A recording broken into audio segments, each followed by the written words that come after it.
Ellis B. Feaster's Radio Aircheck and Classic TV channel.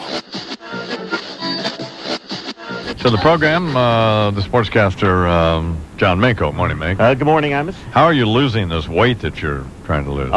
Eating a lot better, eating a lot of roughage right now. Right. And low-fat ranch dressing. Right.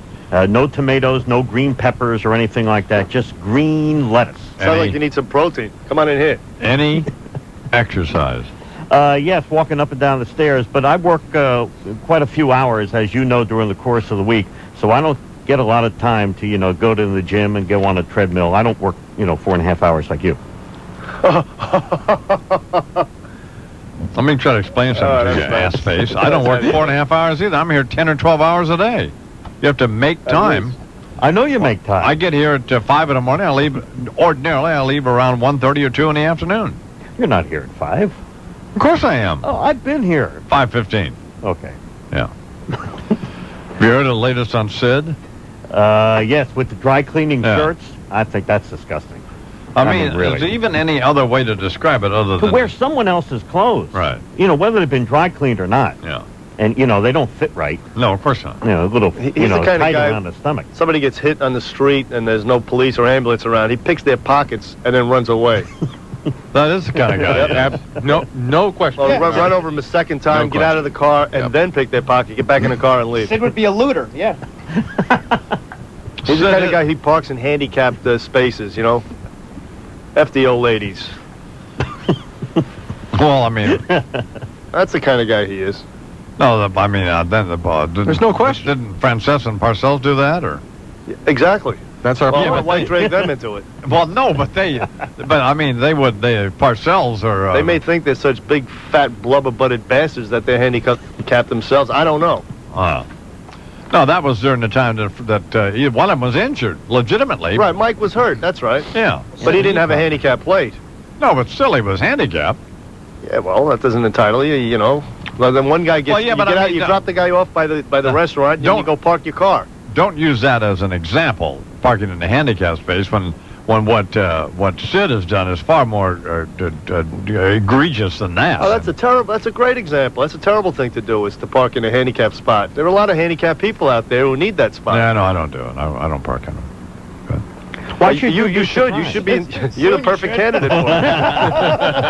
You're the kind of people we're trying to protect. I'm here on line 2 now. It's Ron from Portsmouth, New Hampshire. Good morning, Ron. Good morning. I'm calling to demand that Sid Rosenberg be fired immediately. Why? He's a scumbag, and I can't believe you would actually associate with someone like him. Well, I think that's a little strong, don't you?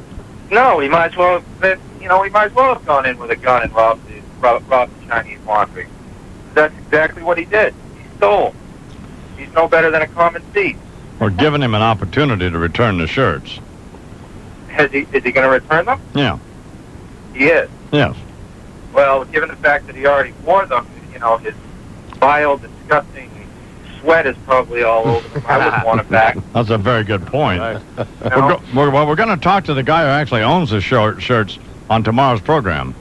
Well, that's good. You should make Sid give him some kind of reparation. I mean, I wouldn't want to put his slimy clothes back on. That's a very good idea, Ron. I mean, that's a good point, too. Here on line 3 is John from White Plains, New York. Good morning, John. Good morning, Imus.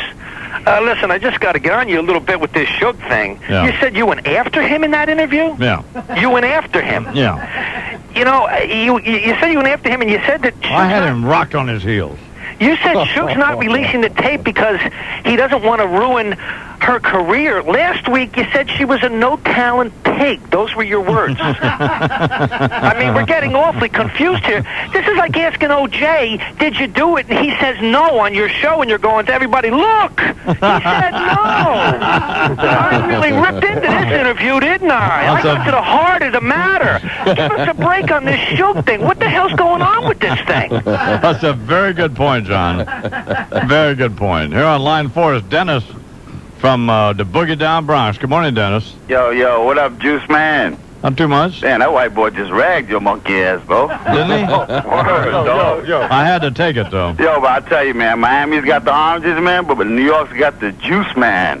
Yeah. You know what I'm saying? Yo, the more I look at you on TV, Mel, The more you look like Doris Kearns Goodwin, for Christ's sake. I'm going to whip your ass. I'll get my hands on you. Oh, man. Yo. Me and my man Sugar gonna come to your house. Man, Sugar, I'll jack his monkey ass up, bro. You ain't gonna jack nothing up. You jack up my car. That's what you gonna do. Yo, that was very Jewish as shit, let me tell you, bro. What do you mean? That's a typical heap, man. You know what I'm saying? Oh, come on. Why you gotta be like that, man? Now, America's late sportscasting legend, Howard Cosell. And legend indeed. Larger than life, really. Even in death. Who is this great man? This giant? This colossus bestride the wide world of sport? Me. Ego? Certainly. But integrity, decency? Always. And why? Because I revered the great arena of competition in all of its multifaceted manifestations.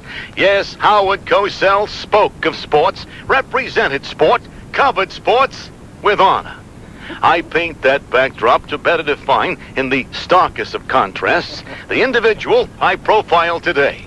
My direct opposite, the anti-Howard Cosell, if not the Antichrist, who knows, Sidney Rosenberg, the new sportscaster on the Imus in the Morning program. Tolerated by the few, reviled by the many, respected by none. Rosenberg, the kid, up from the gutter and into the sewer. You heard him. The staccato, ungrammatical, Tommy gun delivery, the tortured logic, the disdain for everything moral, right, and noble. Moving quickly to establish himself as a repository of universal revulsion. And with good reason, we believed. Well, dear listener, little did we know, because there, right there, we must add to the ever-lengthening list of why people hate this little the revelation that he is a common thief. No, I retract that. Because while it's true there is no honor among thieves, even a common thief would not have stooped this low, wouldn't reveal such a deficit of morality and dearth of principle as to steal laundry. Steal laundry. How in God's name do you steal laundry? I don't know. Nor, I'd wager my dear mother's memory, do you. And yet, that is what this parasite has done. Kept, assimilated, and in fact has worn as his own an order of half a dozen freshly laundered shirts delivered by mistake to his refrigerator crate address. I ask you, can you lower yourself into the slime of existence any further than that?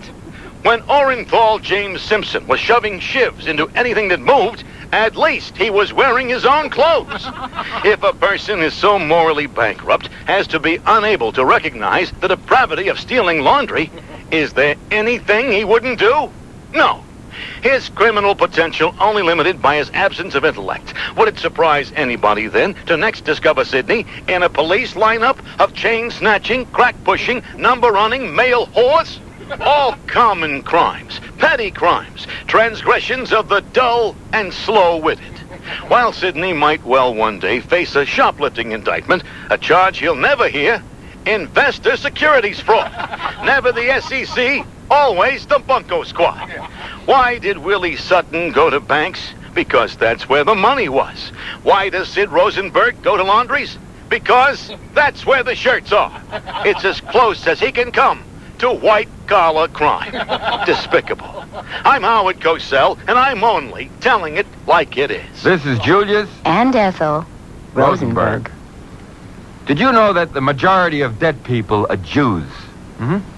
85% of all dead people are Jewish. So remember, if you persecute Jews when you're alive, boy, are you going to get it when you're dead. Imus in the morning.